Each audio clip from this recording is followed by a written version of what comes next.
What villain deserved to win?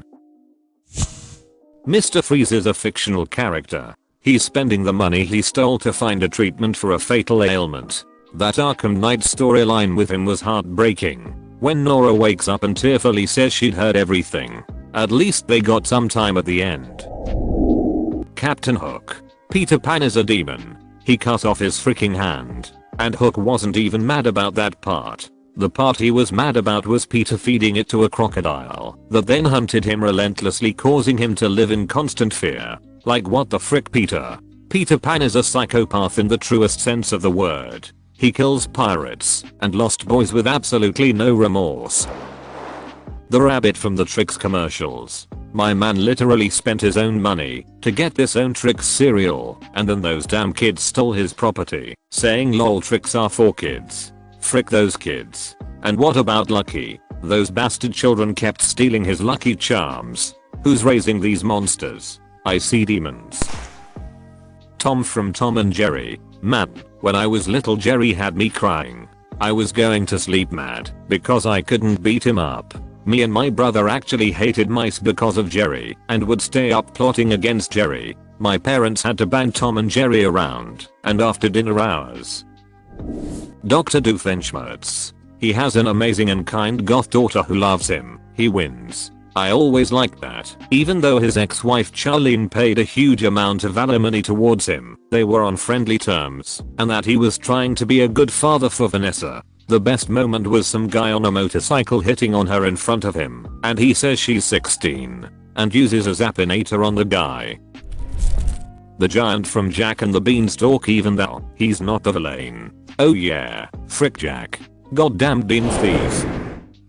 I always wanted as real Gargamel's cat to catch and eat a Smurf. I have always wished for a Smurfs movie where they kill Gargamel in like the first 10 minutes, only for there to be serious consequences in Smurf society. Overpopulation followed by famine and war. They lack a common enemy and thus turn on themselves as they try to survive. Suddenly, a small faction of Smurfs then teams up to torment a child who would grow up to be the next Gargamel. At first I thought overpopulation was ridiculous, since there's only one woman Smurf and Gargamel made her. Then I checked Wikipedia and realized that the Smurfs learned the ritual to make more Smurfettes. An all-male society that suddenly gets a magic woman making spell. That's gonna go dystopian real quick.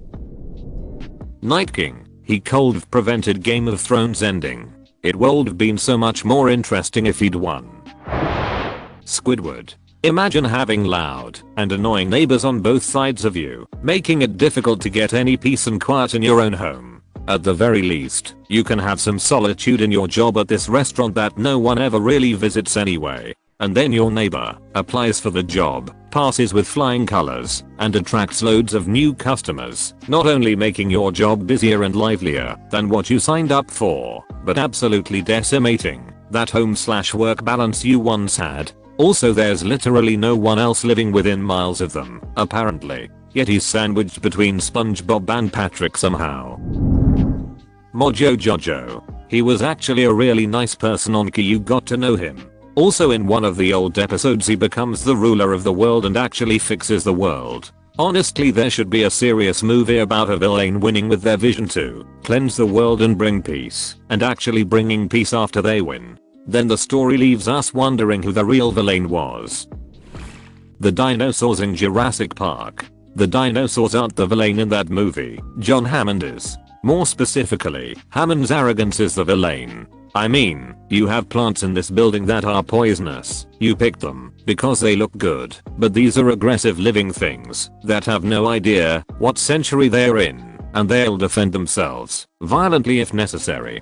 Dr. Sattler got it. As I recall, in the book at least, Hammond was even admonished by one of his workers that they could have altered the dinosaurs in some way during the process to be more docile and not have to just coast on a dependency towards a certain food component, circumvented, and a faulty counting sensor that didn't think to go above the dinosaur number they wrongly assumed couldn't go up. Hammond refused for the sake of authenticity with his dinosaurs, despite them already being patchwork creatures thanks to the frog DNA that allowed the whole life finds a way to happen. Scorpio, Hank. He appeared like such a kind person. On your way out, if you want to kill somebody, you would help me a lot. Jaws, my man was just hungry, did not deserve to be disrespected like that. He was just being a shark. Those people were in his natural habitat, yet they were so shocked when he attacked. Not like he climbed out of the water, went knocking on people's doors and killed them. The Grinch. In the real world his plan would have worked. In the real world, if everyone woke up Christmas morning and Christmas was just gone, they wouldn't hold hands and sing songs. There would be blood in the streets.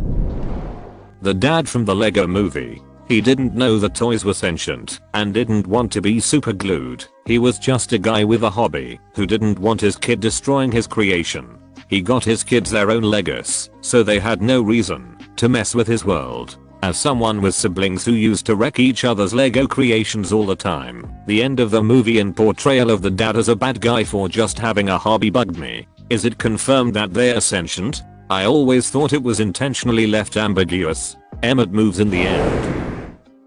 Any villain defeated by the power of friendship. Sito Kaber. Sito was defeated by a cheetah, not friendship. Pagan minimum. Far Cry 4, not really a tragic story, and yes, he was bit of a royal dictator, but it was either him, who would then pass it off the MC, or the rebellion leaders, where it would become an overly religious land that executes anyone who doesn't share the same religion, or a drug country with child soldiers used to protect the fields. Yeah, now I choose the bad guys in this game. Oh, I love Pagan minimum. By far, Far Cry 4 is my favorite regarding story. They paint Pagan as a freaking horrible person and stuff. Not that he is good or anything, and the two rebel leaders like nice people, and then after the game officially ends you can see how those rebel leaders were crappy. Pagan was the lesser evil in that lot. I killed whoever was left at the end. Look at me. I'm the king now. Yeah, Pagan was a psychotic a-hole, but so were the other people. Pagan at least had style and charisma. I would rather have played the game taking over for him and killing the rebels. Robbie Rotten. Most of the time, he just wanted to chill, vibe, and get rid of that mustached creep in tight clothes who hangs out with kids way too much. Lazy Town is home to a monster who forces hard-working taxpayers to exercise against their will. Robbie Rotten is a freedom fighter trying to liberate the people, and the media has warped the narrative to show the oppressor as a hero. They always do, pal. They always do. Michael Myers in Halloween. Kills. I hated everyone in that town. I'm fairly certain he was the hero in that film. Hell, it didn't have a protagonist. I liked Judy Greer's character, but they gave her nothing to do in this one. As a retail worker I shall say Thanos. I feel your pain. The older I get the more I sympathize with Captain Hook. Especially when you realize that he was a lost boy who escaped after being kidnapped by Peter. Wait, what? Why did you just blow up my childhood? I dunno. The villain from The Rock just wanted to get veterans their disability and veteran wages.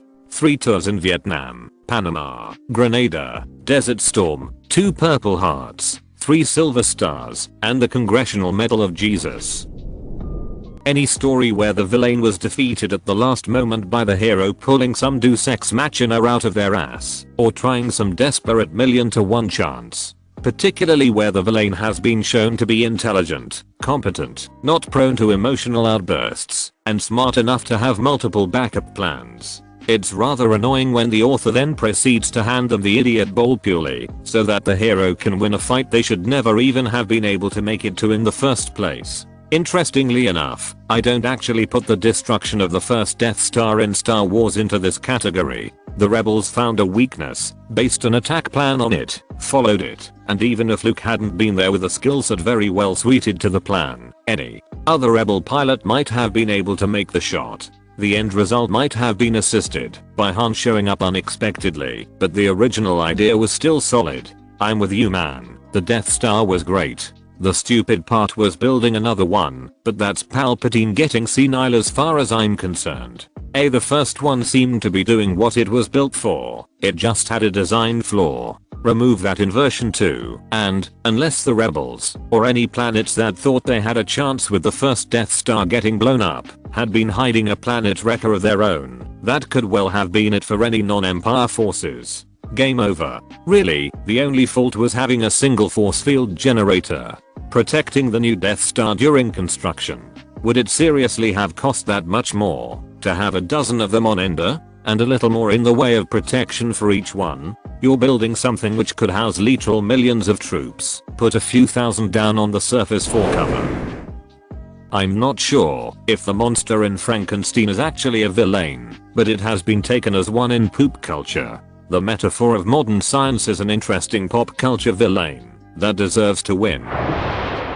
Law-abiding citizen, Gerard Butler's character. Honestly, it really mad me off that Clyde didn't win in the end. Such a great movie for them to throw it all away at the end when that smug prick Nick ends up thwarting his plan. Hell of a performance by both Butler and Jamie Foxx. There's a fan theory that Butler's character did, in fact, win in the end. There is mention earlier in the movie about how he created a strangulation device that gets planted in a tie. The final shot of the movie is a slow zoom in of Jamie Foxx at his daughter's recital that suspiciously focuses on his tie. Captain Barbossa. He was vilified for being a better pirate than anyone else, and he only wanted to escape eternal damnation and a hell on earth. I'd be pretty ruthless in that situation too. Yes, he mutinied Jack, but he's a pirate. And even then, he has much more class and honor than most of the other pirates. He won. He did die, but he won. Got resurrected anyway. He won in the end. Blade Runner's Roy Batty and the Replicants. They are not villains though. Ending of the movie clearly shows that. All these moments, lost like tears in the rain. Time to die. This is what it sounds like when the doves cry.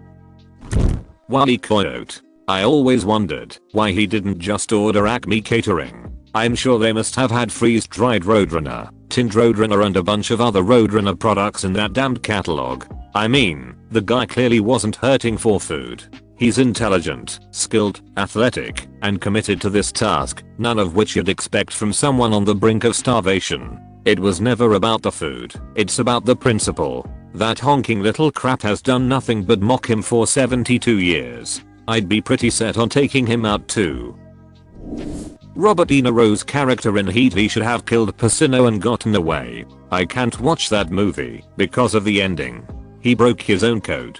He said he will drop anything if he feels the heat, except apparently revenge. Right? It's literally the point of the ending.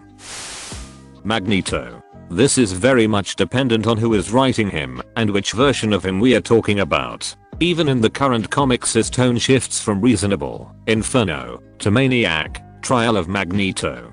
He's right in the idea that Xavier's dream will only ever be a dream and not reality. He stays pretty right up until he starts committing genocide against humans. Honestly, if he didn't do the whole genocide thing he wouldn't have been a bad guy. Magneto. A Jewish concentration camp kid who grew up in an artsy-filled environment only to be tortured. Parents gone. Family none. Lost his only real friend over politics. And spent the rest of his life making sure mutants were safe and free from human experimentation. He only wanted what was best for his people that suffered, like he did for having abilities they never asked for. In the end he got his safe haven, but unfortunately it was all in vain. Also his first child, a daughter, leapt out of a burning building on fire to her death. Hades from Hercules. He kept his end of the deal, but Hercules gets to cheat and punch him in the face. Always pisses me off, Mayo. It's why I can't watch that movie. Hell, in actual mythos he's actually one of the better gods. Super chill, type of guy who total be down to sitting down with a drink shooting the crap with you. He's also one of the few gods to treat his wife with a basic level of decency.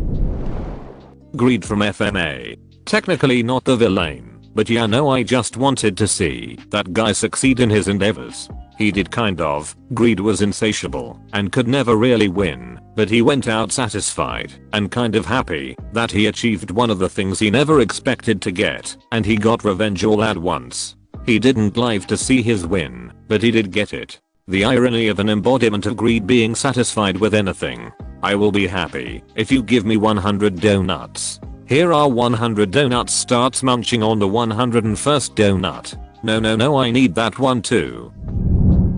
General Francis Hummel, from The Rock. Crap, even he knew they only care about exploiting our deaths for political capital. That scene in the shower room with the SEAL team tells you everything you need to know about the US military. The US government sent military personnel to kill other military personnel that they had driven to the brink. Michael Bean's line, "We've spilled the same blood in the same mud," is an implicit acknowledgement that he recognizes the betrayals of the government is valid.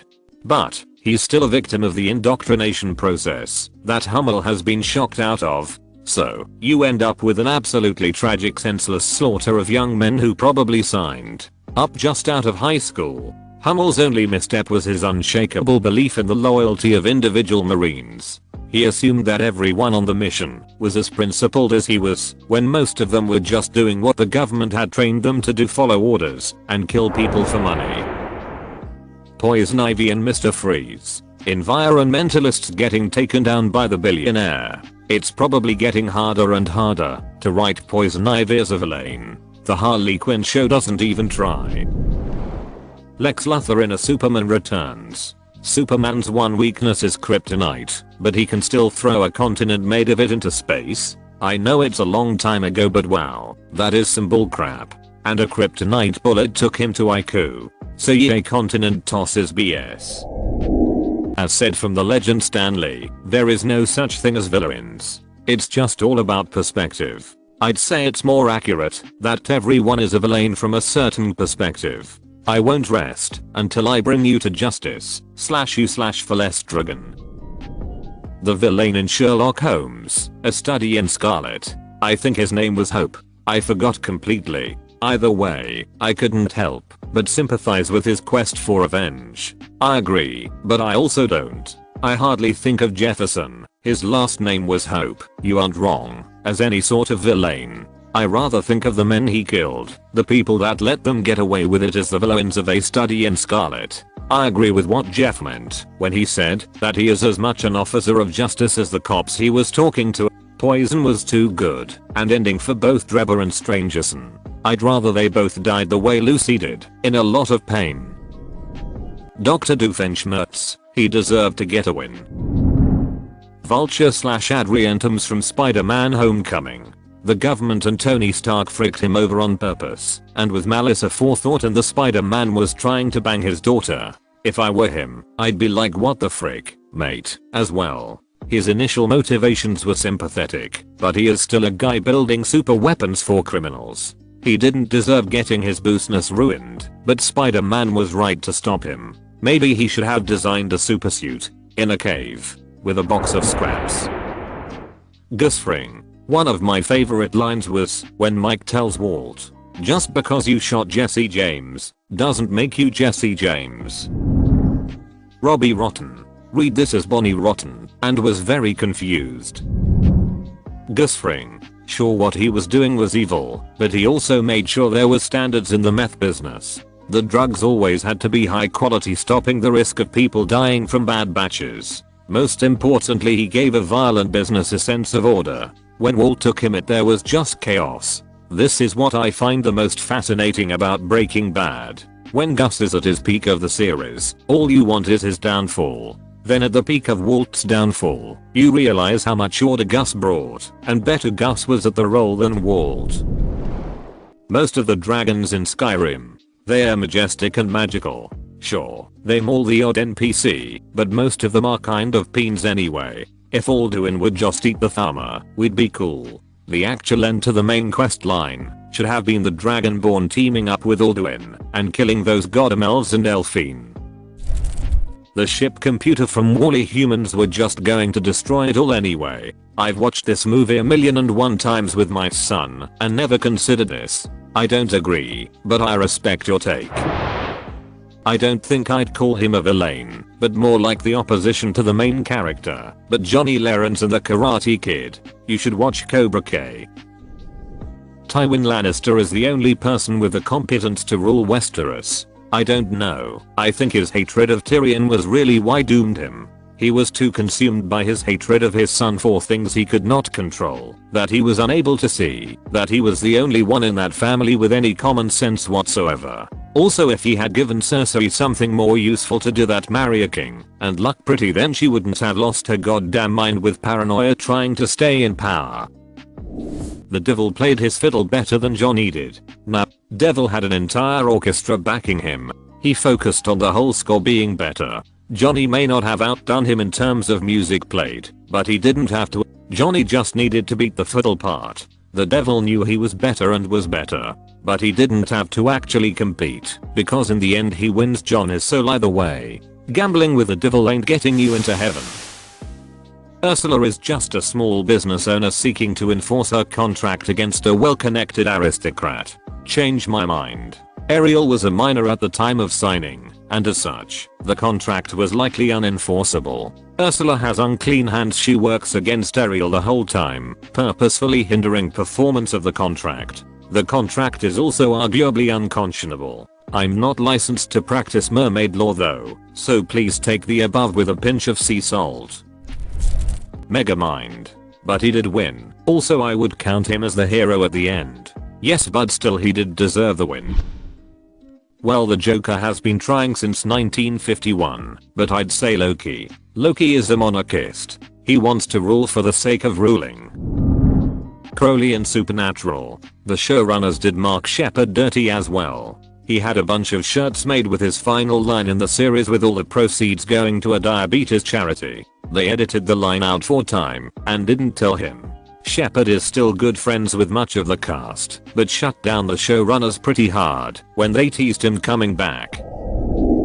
Slytherin house in Harry Potter. Having recently seen the first film for the first time, never read the books or give a shiz about the films before. They win that year's in-house competition with the most points. Then the headmaster dude decides to give the other house exactly the right amount of points to take the win away from Slytherin. Like seriously, talk about having the odds stacked against you before you've even started. It must be what it's like being born black in America. The cabin of the woods control room people. Literally their job is to sacrifice a few individuals in order to prevent the old gods from rising up to destroy all of humanity. But they fricked it up and let the stoner do some high ass crap, which I also loved.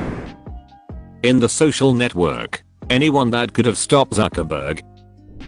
Dr. Horrible. He just wanted social change and made some good points about society being a mess. He honestly wanted things to be better for people. He deserved the win, and technically he got it.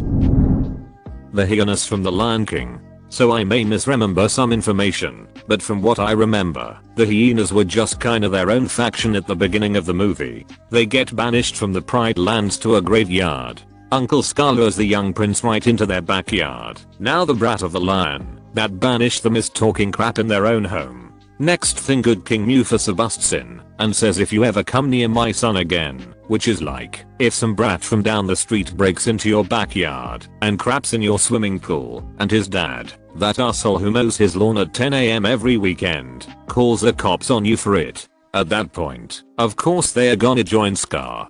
He's promising them a better life and equality and all this bull he doesn't really plan on enforcing. He's just gonna let them sort it out themselves. Fast forward to the end of the movie, Scar isn't doing crap as a king, so of course, the hyenas are running wild with their newfound freedom. They aren't gonna take crap from any ancestral lion's bitches, besides the one that helped them, and then, that same lion tries to throw them under the bus. So they vanquish the BBG of the movie, not Simba. The supposed villains did it, but where are they after that? Who TF knows? I'm assuming Simba sent him all off to starve or something.